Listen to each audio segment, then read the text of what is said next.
All right, Shalom, Shalom. First and foremost, call Lime La, Alahai Nawi, How about Shem Al Shai, about Shem How I also want to give double honors to the apostle of Great Millstone, who will teach well, and hearty Shalom to the elect. All right, another lesson through the Spirit Party, How about Shem Al Shai? The Lord's going to win at the end, okay? All right, when everything's all said and done, when the smoke clears, and the smoke is literally going to be clearing from the dead bodies that the Lord's going to burn up, all right, and the smoke from Babylon, all right. But my whole point is that when the smoke clears, all right, the Lord is going to be victorious, and that means we're going to be victorious. Okay. So let me go over here to Daniel 2.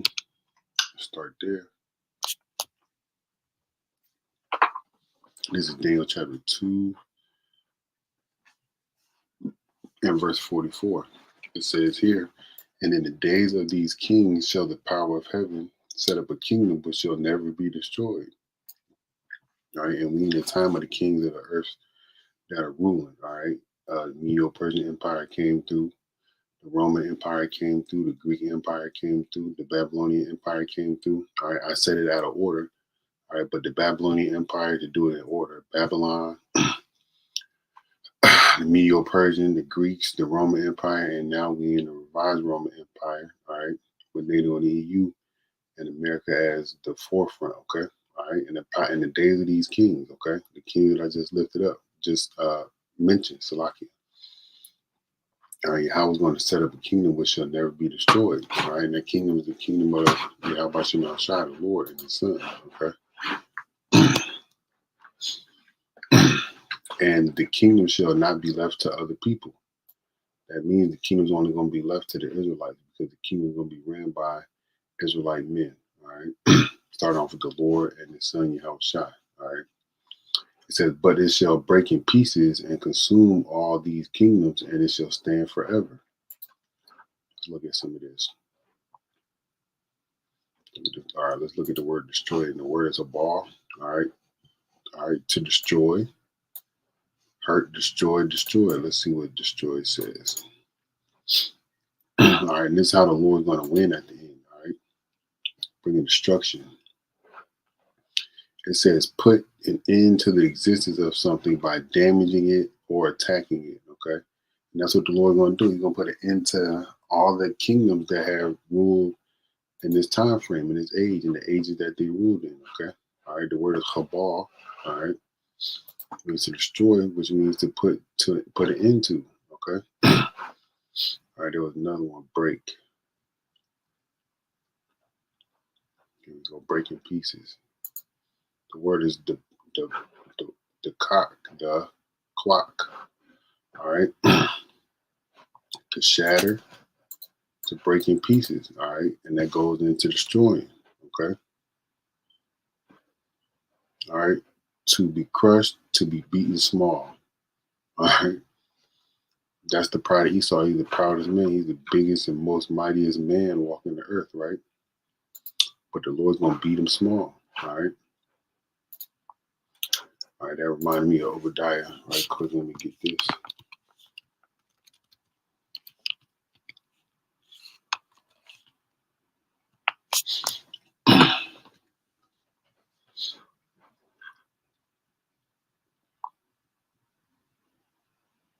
All right, here we go.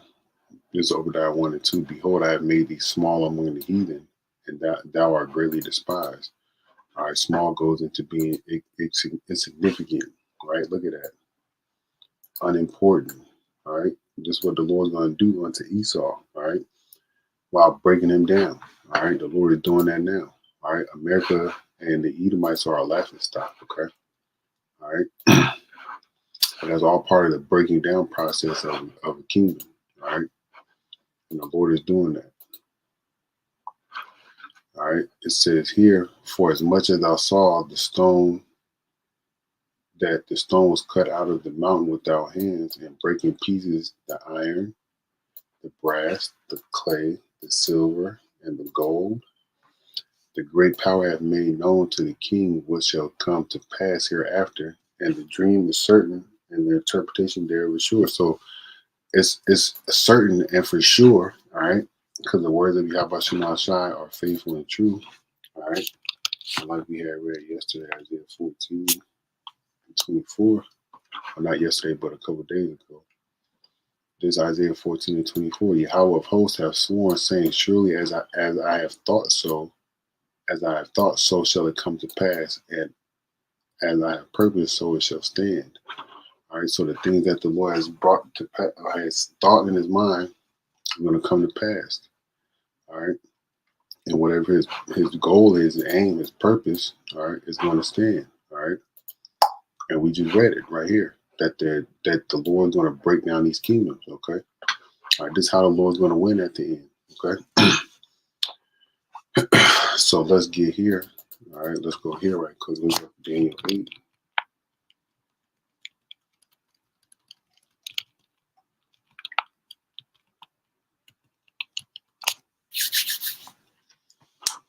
And 25.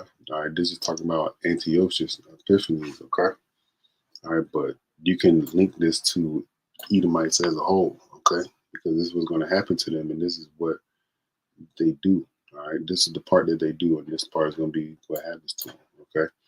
It says, and through his policy, he shall cause craft to prosper in his hand. All right, then you got the ABC gang. All right, you got the map people. All right. You got so much stuff that I can't even name it all because I don't know what all that Esau Edom is doing. All right, behind his wickedness. Okay, he shall magnify himself in his heart, and by peace shall destroy many. Right, with that weapons of mass destruction nonsense. Right, we're gonna go over there to the Middle East to stop Saddam Hussein with weapons from using weapons of mass destruction. Meanwhile, they got their own weapons of mass destruction in their backyard. China does, North Korea is building up, Russia, Iran, India, okay. Israel, the land of Israel, those people got their own nuclear weapons. But by peace, all right, by saying, oh, well, we're going to go over there and stop terrorism and all this other stuff, look at what he did to the land of Iraq. It's further destroyed, all right. But nonetheless, all right, this is all what the Lord said that was supposed to happen, all right. So by his mouth, his policies, by his hand, by his mouth, all right, magnify yourself, being prideful, to magnify yourself is to speak good on yourself or be prideful, right? He shall also stand up against the prince of princes, all right? Talking about going against the Lord, all right? Does not the Lord, does not Esau, all right, have a space force? And the Lord has his own space force called the chariots, all right? Let's go here to Titus right quick. I think it's Titus. It might be Jude. Let me see. Yes, Jude. Let me just read it out of the Bible because I got it in my hand. This is Jude chapter 1 and verse 14. It says, and Enoch also the seventh from Adam prophesied of these, saying, behold, Yahweh coming with 10,000 of his saints to execute judgment upon all, to convince all that are ungodly among them of all their ungodly deeds which they have ungodly committed, and of all their ungodly of all their harsh speeches which ungodly sinners are spoken. All right. The Lord is coming with his own space force. All right. Esau Edom ain't got nothing on it. All right, but that the Lord's chariots and his army is gonna be another reason that the Lord wins at the end. Okay. It says here, he shall also stand up against the prince of princes, but he shall be broken without hand. All right, and let's see what that says. All right, the word shabar. All right, breaking pieces, like we had read earlier in Daniel 2, right? To be destroyed. All right, then did the little define what destroyed means, to be put to an end. All right, we got crushed, break, shatter, broken, maimed, crippled, wrecked. All right, and these are all things that's going to happen unto Babylon, unto Esau Edom. All right, this is how you know the Lord's going to win at the end. Okay, all right, the Lord's going to break Esau Edom without hand. All right, and I know that's like a figurative saying for something, but I'm not hit to on what it says. All right, what that means. Okay, but the Lord's just going to destroy him. All right, and hand goes into your power, strength. All right.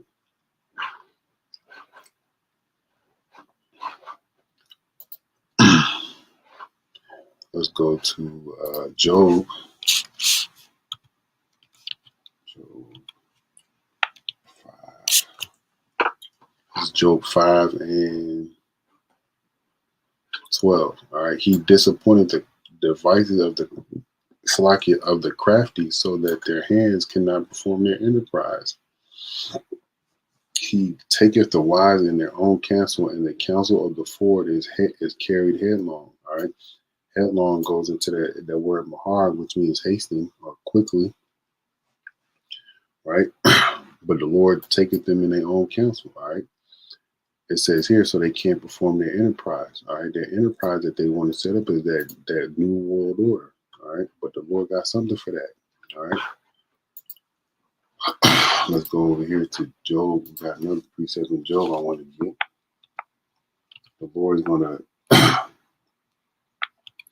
fuck these people up, man. All right. The Lord's going to win at the end. All right. And this is Job chapter 20 and verse 4. It says, knowest thou not this of old, since man was placed upon the earth? The triumphing of the wicked is short, and the joy of a hypocrite but for a moment. Those excellency mounted to the heavens, and his head reached unto the clouds. All right, that magnifying himself, as we had read in Daniel, the 8th chapter. That's what Edomites do. Okay, Daniel 8th chapter.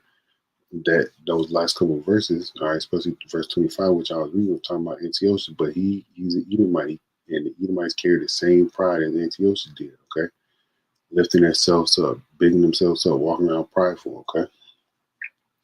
It says, yet he shall perish forever like his own dung. They which have seen him shall say, where is he? He shall fly away as a dream and shall not be found. He shall be chased away as a vision of the night.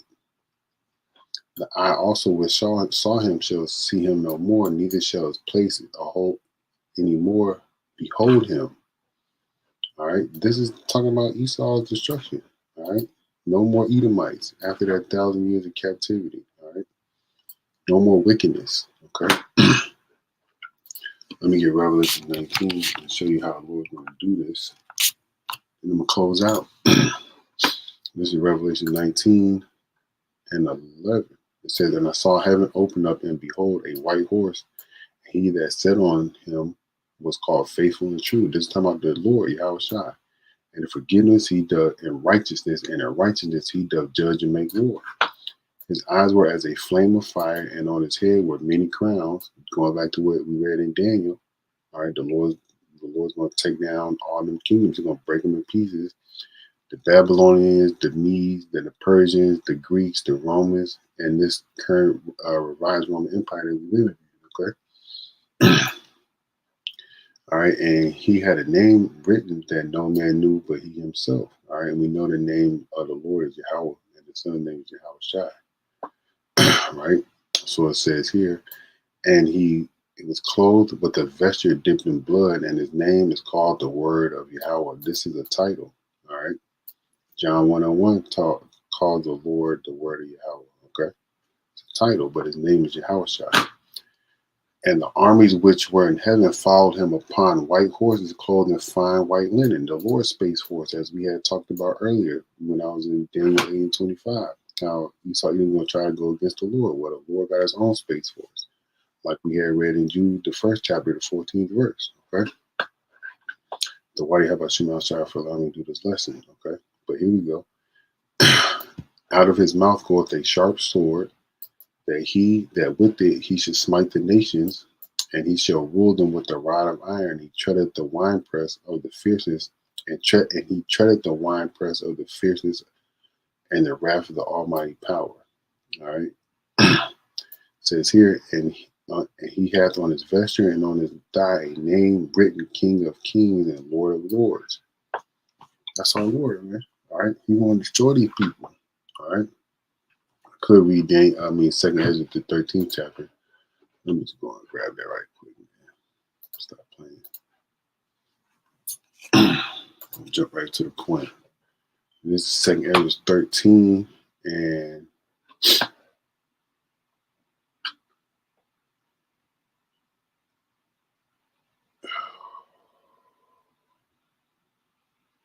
Man, I'll be reading all day.